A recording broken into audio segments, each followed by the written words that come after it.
He looked right at me, raised his glass, and said my sister's name. Then he corrected himself and said the name of the dog we'd had when I was 9. My name is Marin Halloway, and I was turning 32 the night my father gave a toast at my birthday dinner and got my name wrong twice. The restaurant was a small Italian place on Linden Street with paper menus and a chalkboard out front. The kind of place I'd picked because the bread was warm and nobody would push us out of our seats. 12 people at a long table. Candles in jars. A flat white box on the side counter with my actual name written in cursive frosting, because I'd ordered the cake myself.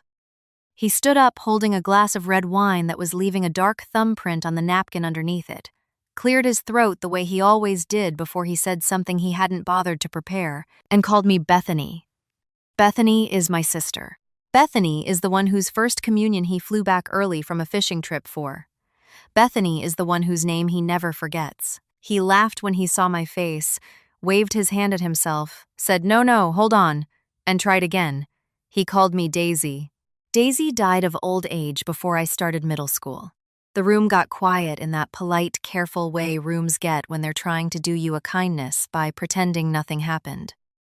My Aunt Cora found something fascinating about her bread plate. My cousin Reese coughed into his sleeve. Bethany, sitting 2 chairs down from me in a cream blouse that had cost more than my rent, pressed her napkin to her mouth like she was hiding a smile and then decided not to hide it. My mother said, "Oh, Jim, honestly," and laughed the laugh she uses when she wants the moment to be over. My father drank from his wine glass, said "Happy birthday, sweetheart," and sat down. I didn't scream. I didn't cry. I said thank you, raised my own glass of water because I wasn't drinking that year, and took a small sip. My hand was steady. I noticed that. I noticed the candle in the jar between Bethany and me was burning crooked on one side, dripping wax down into a perfect little pool, and I thought, this is the moment. Not the toast itself, but the silence after, and the way nobody at the table thought to be on my side out loud. I felt something turn over inside me, calm and clean, the way a key feels when it finally fits. I had no plan yet, but I knew, sitting there with garlic on my breath and a ruined birthday in my lap, that the version of me who kept showing up to be forgotten was done. And I knew something else. Something they didn't. Something that had been quietly true for almost 4 months by then and would be true on paper before the season changed. I didn't say it. Not yet.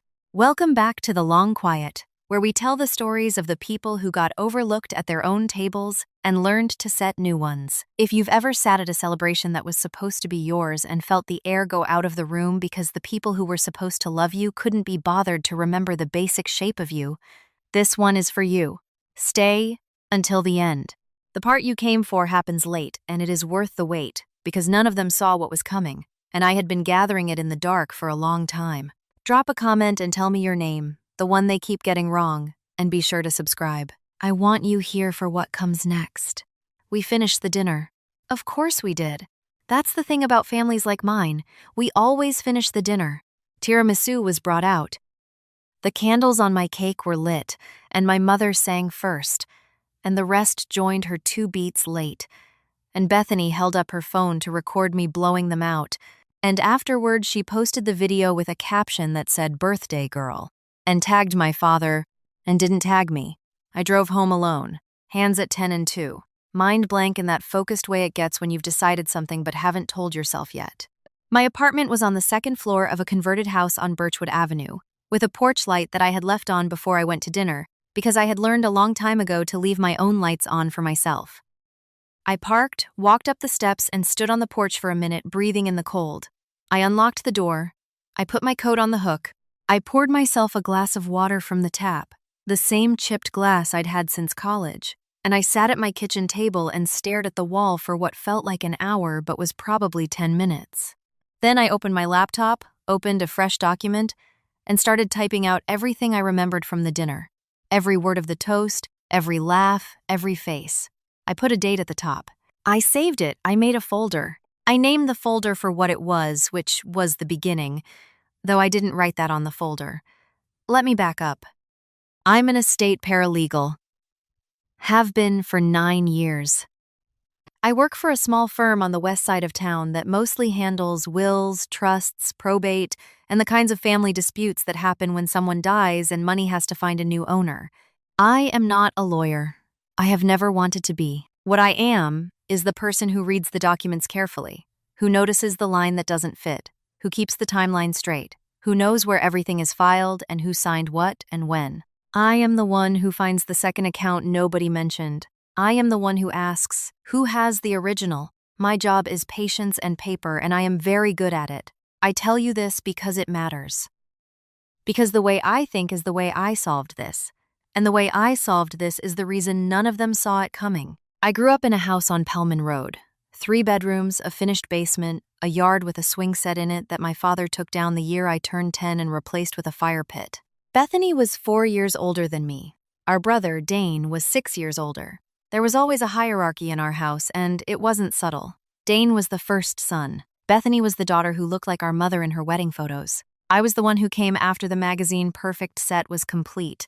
The third child neither of my parents had really planned for.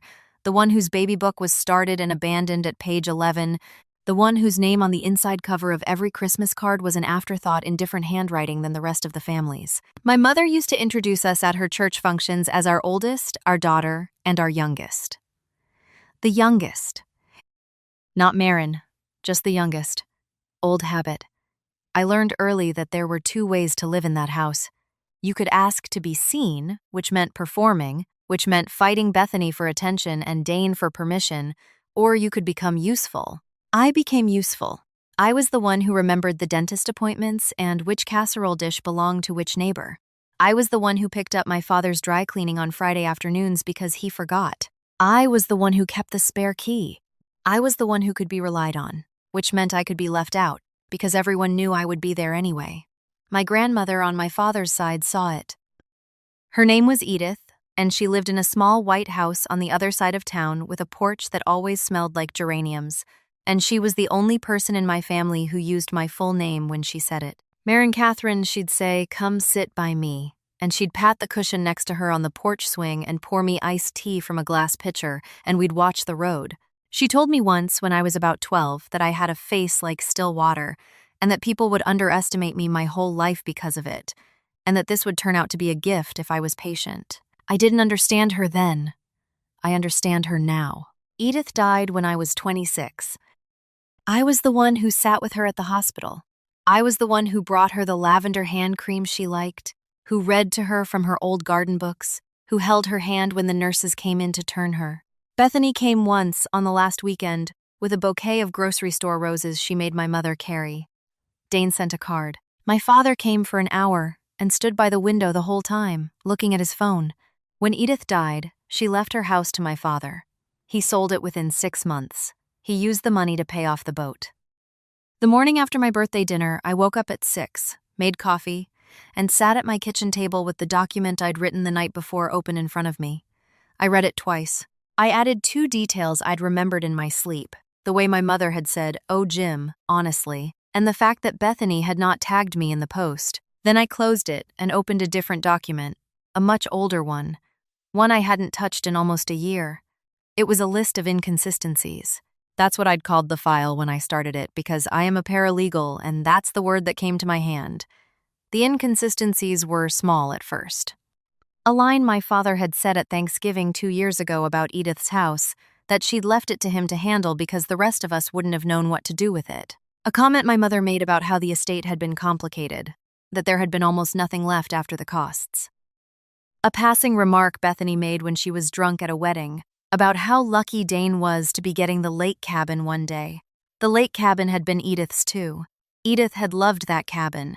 She'd taken me there every summer until I was 17, just the 2 of us, and she'd told me on the dock one July evening, with the sun going pink over the water, that she wanted me to have a place like this someday because I was the only one in the family who knew how to be still.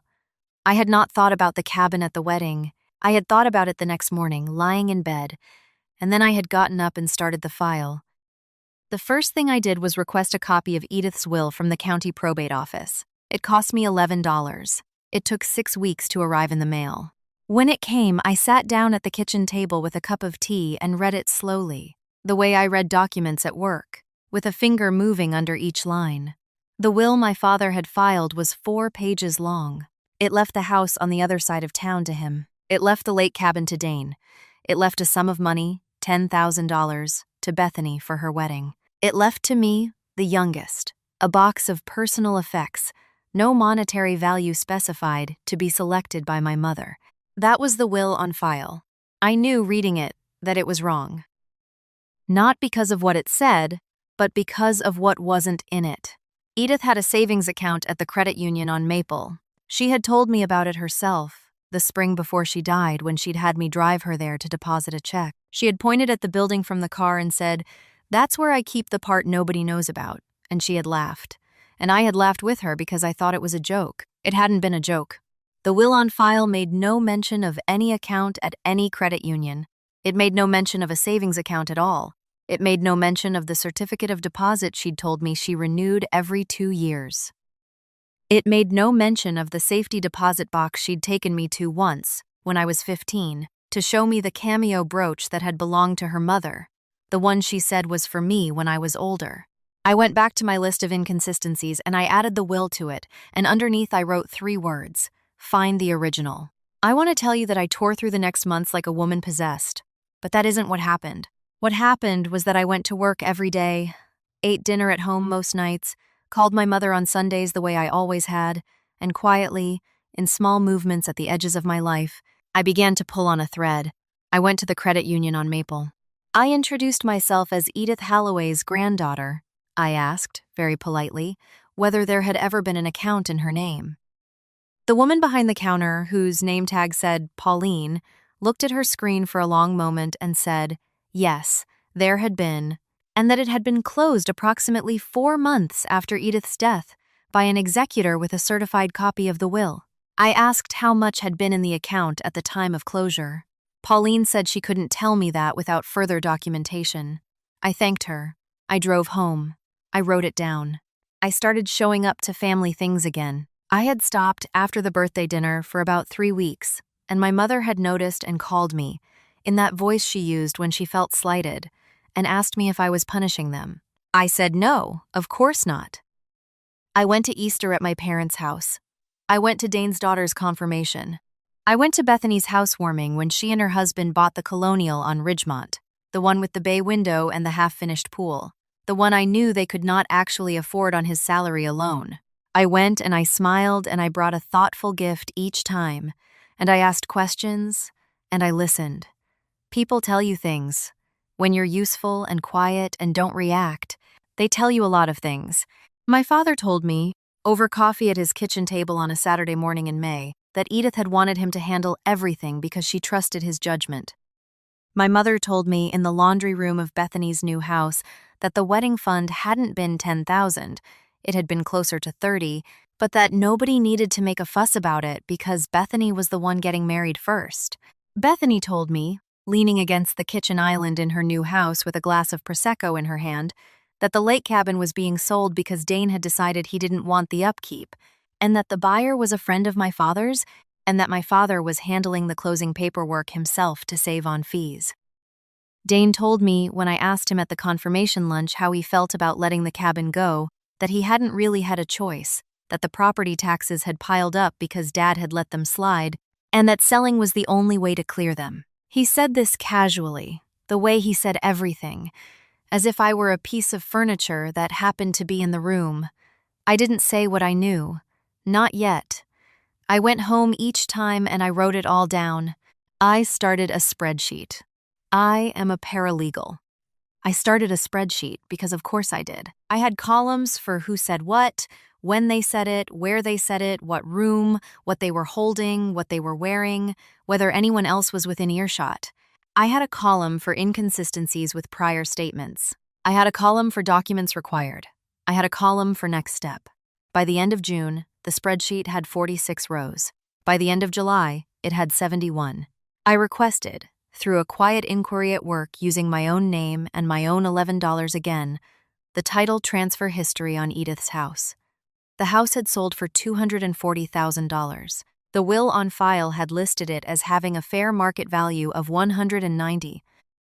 The difference was not enormous, but it was a difference. And a difference is a thread.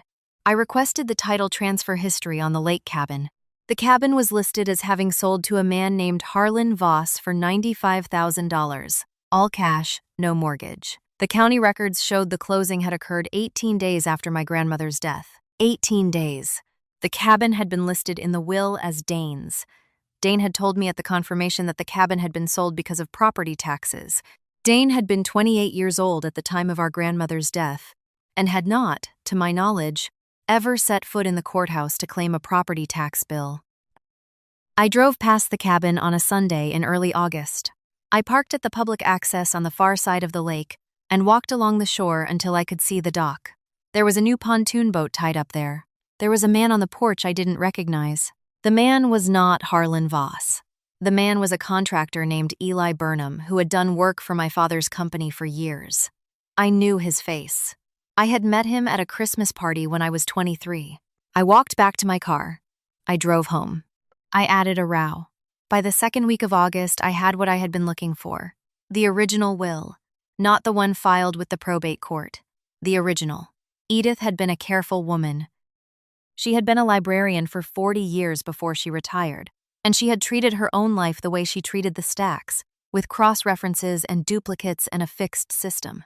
She had told me once when I was 16 that anything important should exist in 3 places, because anything that exists in only one place can be lost. I had not thought about that sentence in years. The day I thought about it again was a Tuesday in late June, and I was eating a sandwich at my desk at work, and the partner I assisted, a soft-spoken man named Wendell Asher, was on the phone with a client who had lost her mother and could not find the will.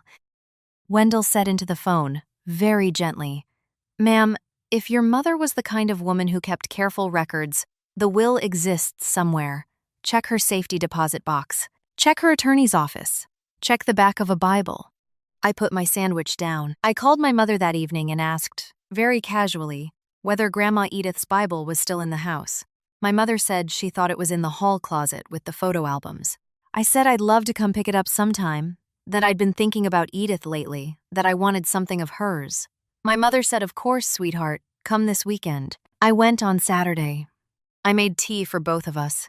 I sat with my mother in the kitchen for an hour and listened to her talk about a neighbor's hedge dispute. Then I went to the hall closet, and I opened it, and I took down the box of photo albums, and underneath them was Edith's Bible, leather-bound, soft at the corners, with a ribbon marking a page in Ecclesiastes. I held it in my hands for a long moment.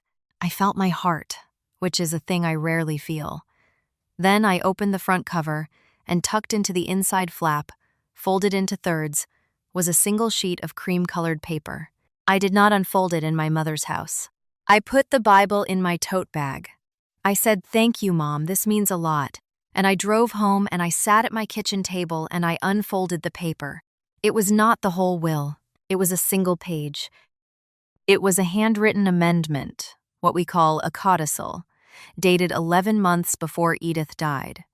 Signed in her shaky but unmistakable hand, witnessed by 2 people whose signatures I recognized, one a woman from her church and one her longtime hairdresser. The codicil was short. It said that the savings account at the credit union on Maple, the certificate of deposit, and the contents of the safety deposit box at the same institution were to pass, in their entirety, to her granddaughter Maren Catherine Halloway. It said that the lake cabin, in the event of her death, was to pass to her granddaughter Maren Catherine Halloway. It said that her son James was to act as executor of her estate, but that he was not, under any circumstances, to be a beneficiary of the cabin or of the accounts. It was signed. It was witnessed. It was dated. It was real. I sat at my kitchen table and I read it 3 times. And then I put it down, and I put my hands flat on the table, and I breathed for what might have been a long time. Then I picked up my phone and I took a photograph of it. Then I scanned it. Then I made 2 more copies. Then I drove to the bank that had my safety deposit box, the one I'd opened the year I started at the firm, and I locked the original inside. Edith had been right. Anything important should exist in 3 places. I did not call anyone. I did not confront anyone. I went to work on Monday morning. I sat down at my desk. I opened a new matter file under my own name in my own filing system at home, the kind I kept for personal projects, and I labeled it simply E. Halloway Codicil and Reconstruction. I went to see Wendell Asher in his office on a Friday afternoon, after most of the other staff had gone home. I closed the door. I sat across from him at his desk, and I told him I needed his advice on a personal matter, and I needed him to bill me at my employee rate, and I needed his discretion. Wendell is a man in his 60s, with silver hair and reading glasses on a beaded chain, and a way of listening that makes you feel like the only person in the building. He poured me a glass of water from the pitcher he kept on his credenza, and he listened. I showed him the codicil. I showed him the filed will. I showed him the title transfer on the cabin. I showed him the savings account closure. I showed him the spreadsheet. Wendell read everything in order, slowly, with his glasses low on his nose. When he finished, he took the glasses off and rubbed the bridge of his nose and said, "Marin, this is a real document, and what was done with the estate is, at minimum, a serious breach of fiduciary duty." He said it plainly, the way he says everything. He said, depending on what we find when we pull the rest of the records, this could rise to fraud. He explained, in the calm, patient way he explains things to clients, exactly how this kind of case is built. He said you start with the codicil, and you authenticate it. You depose the witnesses. You pull the full financial records under a court order. You petition the court to reopen the estate. You move slowly. He said, the people who did this have had years to feel safe, and they will not see you coming if you do not announce yourself. He said, Marin, may I ask you, what do you want from this? I thought about it for a long time before I answered. I said, I want what was hers to go where she wanted it to go. I said, I want it in writing, in court, on the record, so that there is no version of events anyone can tell themselves that walks around it. I said, I do not want a scene. I want a record. Wendell put his glasses back on. He said, then we will get you a record. He said he would not handle it personally because of the conflict, but that he would refer me to a friend of his named Idalia Cruz, who had spent 20 years prosecuting financial elder abuse and had been in private practice for the last 10, and who would, in his words, treat this with the seriousness it deserved. He picked up the phone in front of me and called her. I met Idalia Cruz in her office above a dry cleaner on Fountain Street on a Thursday afternoon in August. She was a small woman with close-cropped gray hair and steady hands, and a way of looking at you that made you feel believed. She read the codicil. She read the filed will. She read the spreadsheet, and at the spreadsheet she paused and looked up at me over the top of it and said, "You made this yourself." I said, yes. She said, Marin, this is the cleanest file a client has ever brought me. She walked me through what would happen. She said we would file a petition to reopen the estate based on the discovery of the codicil. She said the burden would be on us to authenticate it, and that the witnesses would be the key, and that she would handle locating and deposing them. She said the financial records would come under subpoena. She said it would take months. She said there would, eventually, have to be a hearing. She said my father would be required to appear. She said my mother might be called as a witness. She said Dane and Bethany might be called as well. She said it would not be quiet in the end, but that the loudest part would be the part where the truth got entered into the record, and that I should think of everything before that as quiet work in the dark. I said, I am good at quiet work in the dark. She smiled at that. She said, I can see that. The months that followed were the strangest of my life. I kept going to family events. I went to my mother's birthday in September and I brought her the orchid she liked, and I sat through dinner and I listened to my father tell a story about a fishing trip he'd taken with Dane, in which I was not mentioned, and I smiled, and I helped clear the dishes. I went to Bethany's baby shower in October, because she'd announced in September that she was pregnant, and I brought a soft blanket in pale yellow, and I held her hand when she cried about her swollen feet, and I felt nothing but a tired kind of pity. I went to Thanksgiving at my parents' house, and I brought the pies, because I always brought the pies, and at the table my father raised his glass and toasted to family, and he looked at Dane when he said it, and at Bethany, and at my mother, and his eyes passed over me without landing, and I raised my own glass, and drank, and said nothing. I did not say what I knew. Not yet. The witnesses were located.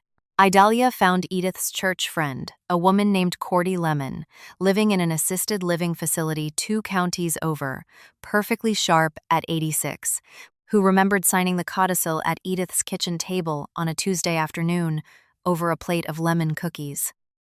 Idalia found the hairdresser, A woman named Pris Tomlin, who still worked at the same salon, who remembered Edith bringing the paper in and asking if she'd mind witnessing because, in Edith's words, "My son loves me, but he is not careful with what belongs to other people."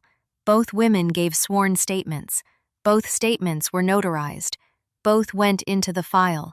The subpoenas went out in early December. The credit union produced the records. The savings account at the time of closure 4 months after Edith's death had held $142,000. The certificate of deposit had held another $60,000.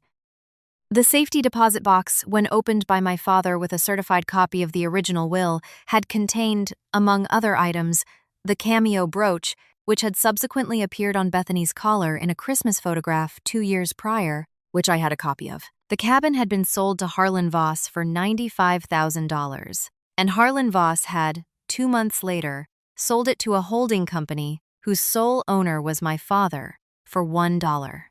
The holding company had then leased the cabin to Eli Burnham for a nominal sum in exchange for renovations. The renovations had been paid for in part out of an account that traced back to the closed credit union savings.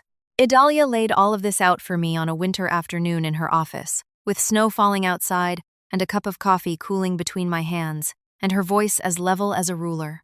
She said, "Marin, we have everything." She said, "We file in January." The hearing was set for the 2nd week of March. I did not tell my family. I did not have to. The petition was served on my father at his house on a Tuesday morning. He called my mother. My mother called me. I let it go to voicemail. I listened to the voicemail in my car after work, sitting in the parking lot of my office with the engine off and the windows fogging. My mother's voice was high and tight. She said, "Marin, your father is very upset. There has been some kind of legal mistake about your grandmother's estate, and we need you to come over right away and help us straighten it out. You know how these things get confused, and your father is not well, and this is very stressful for him. Please call me back." I did not call back. I drove home. I sat at my kitchen table. I wrote down the time of the call, the words used, the tone, the framing. The version of events was already being built. The next morning, my sister called. Bethany said into the phone with a brittle laugh, "Marin, what is this? What are you doing? Is this about the toast? Because Dad feels terrible about the toast. You know he does. This is so unlike you." I said, "Bethany, I am not discussing the matter outside of the hearing." She said, "The hearing? What hearing? Marin, what is wrong with you?" I said, "I have to go to work." I hung up. Dane did not call. Dane sent a text. The text said, "You've made your point. Drop it. Dad is old." I did not respond. I kept going to work. I kept the porch light on. I made soup on Sundays and ate it for the rest of the week. I read the file every night before bed. Not because I needed to anymore, but because reading it was a kind of prayer. The hearing was held in a small courtroom on the 3rd floor of the county courthouse, on a Wednesday in March, at 9 in the morning. The room had pale wood paneling and a window that looked out onto a bare oak tree. The judge was a woman named Honorable Maricela Quinn, who wore her reading glasses on a chain like Wendell's. My father was there with his attorney, a man whose tie was a half-inch too short.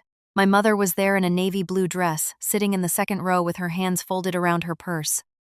Bethany was there, 8 months pregnant, in a coat she did not take off. Dane was there, in the back, on his phone until the bailiff told him to put it away. Cordy Lemon was there in her wheelchair, with a quilted bag on her lap and her hair set in soft white waves. Pris Tomlin was there in a black sweater, with reading glasses pushed up on her head. I was there in a gray dress I had owned for 6 years. I sat next to Idalia at our table. I did not look at my family. I looked at the oak tree out the window. Idalia presented the codicil.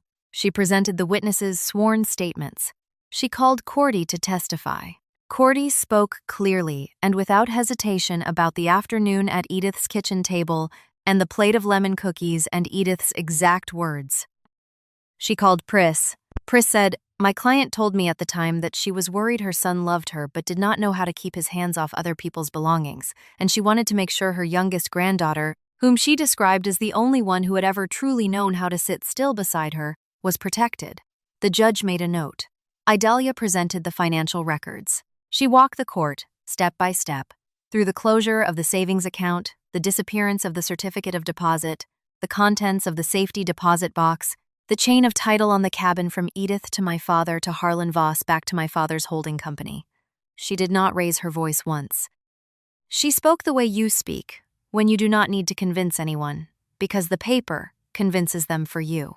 My father's attorney attempted to argue that the codicil was a forgery. The judge looked at Cordy Lemon, who had now lived for 86 years without ever lying about a thing in her life, and at Pris Tomlin, who had been doing my grandmother's hair for 30 years before she died, and the judge said, "Counselor, I am going to need more than your assertion."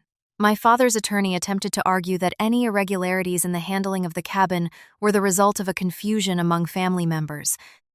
The judge looked at the holding company documents and said, "Counselor, this is not confusion." It was at this moment, when the judge said it is not confusion, that my father turned in his seat and looked at me for the first time since he had walked into the room. He looked at me the way he might have looked at a piece of furniture that had begun, inexplicably, to speak.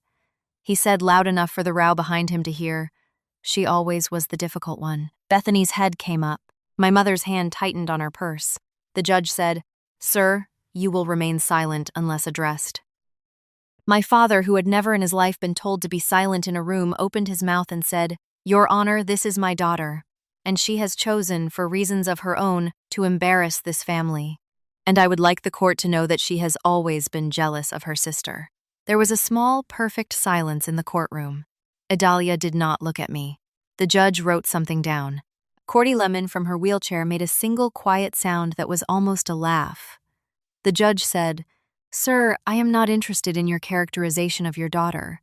I am interested in the disposition of your mother's estate, which appears, on the documentation before me, to have been handled in a manner that is at best a serious breach of your fiduciary duty, and at worst something this court may be obligated to refer to the district attorney." The room went very still. My mother began, quietly, to cry. Bethany put a hand on her belly and stared straight ahead. Dane was not on his phone anymore. My father sat down. He did not look at me again. The hearing took most of the day. At the end, the judge ruled that the codicil was authenticated, that the original will would be reopened and amended accordingly, that the savings account, the certificate of deposit, the contents of the safety deposit box, and the lake cabin were to be restored to me, the granddaughter Marin Catherine Halloway, with accounting from the date of my grandmother's death. She ordered a forensic accounting of the estate at my father's expense. She referred the matter for review by the district attorney's office regarding the handling of the cabin and the holding company. She thanked Cordy Lemon and Pris Tomlin for their service. She closed the file. I walked out of the courtroom with Idalia. I did not speak to my family in the hallway. I did not have to. The judge had spoken for me.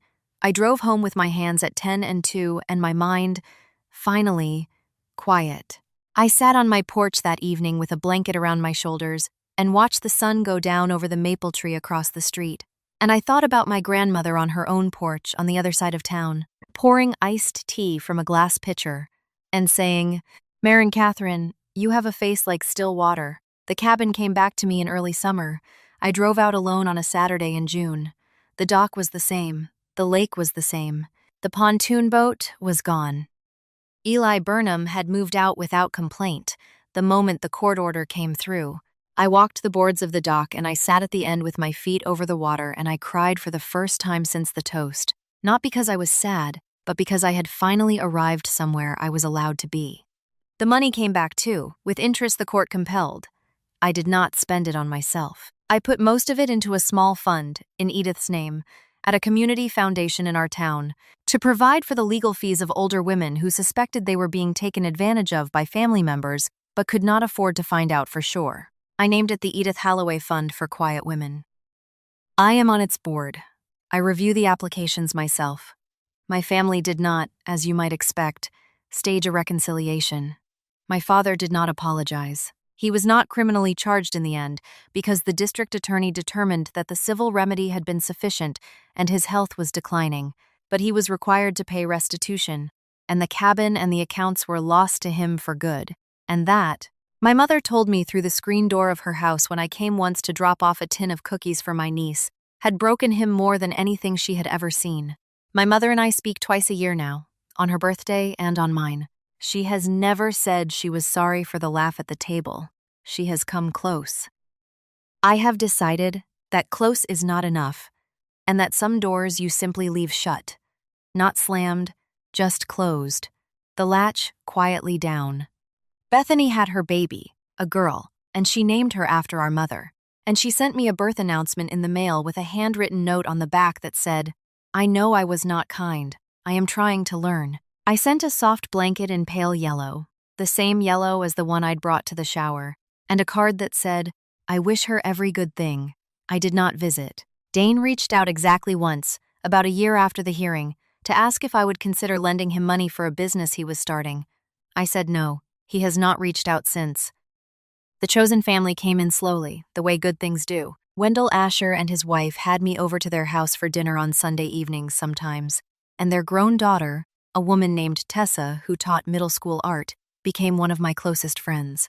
Idalia Cruz and I still meet for coffee every 6 weeks at a place on Fountain Street, and we talk about the cases she's taking on and the women on my fund's wait list and the small bright details of our weeks. Cordy Lemon lived another 2 years.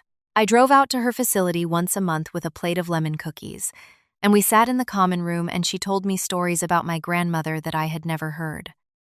When she died, she left me her quilted bag. It hangs on the back of my kitchen chair now. I sit at the cabin most weekends in summer. I have a longer table on the porch than I will ever fill alone, because I host. I host the neighbors. I host the women from the fund when they want a quiet place to think. I host Tessa and her partner and their dog, who runs into the lake the moment the car door opens. I leave the porch light on every night. The cameo brooch is mine again. I wear it on the collar of the gray dress, the one I wore to the hearing, on the second Saturday of every June, which is the anniversary of the day Edith took me to the bank and told me, "That's where I keep the part nobody knows about," and laughed, and meant for me to hear her. The candle in the jar from the birthday dinner, the one that had been burning crooked. The one I had reached over and taken from the table on my way out because I wanted to remember the wax. I keep it on my windowsill in the kitchen. It is mostly burned down now. I light it once a year, on my birthday, and I sit at my own table, in my own house, with the people who showed up, and I say my own name out loud, the full one, the way she said it. Marin Catherine, that's my story. The toast that got my name wrong twice, the codicil tucked in the Bible. The cabin on the lake with the porch light burning. If you have been sitting at a table where they keep getting you wrong, and you have been telling yourself it is small, that it doesn't matter, that you are imagining it, hear me. It is not small. You are not imagining it. Blood made them your relatives. Who shows up, who tells the truth, who learns your name, that is what makes a family. Be patient. Keep your receipts. Leave your porch light on for yourself. Take this as your sign to stop auditioning for love from people who cannot be bothered to learn the shape of you, and to start building a longer table for the ones who can. If this story found you tonight, share it with someone who needs to hear it. Drop a comment and tell me the name they keep getting wrong. Hit subscribe so I know to keep telling these, and I'll see you in the next one.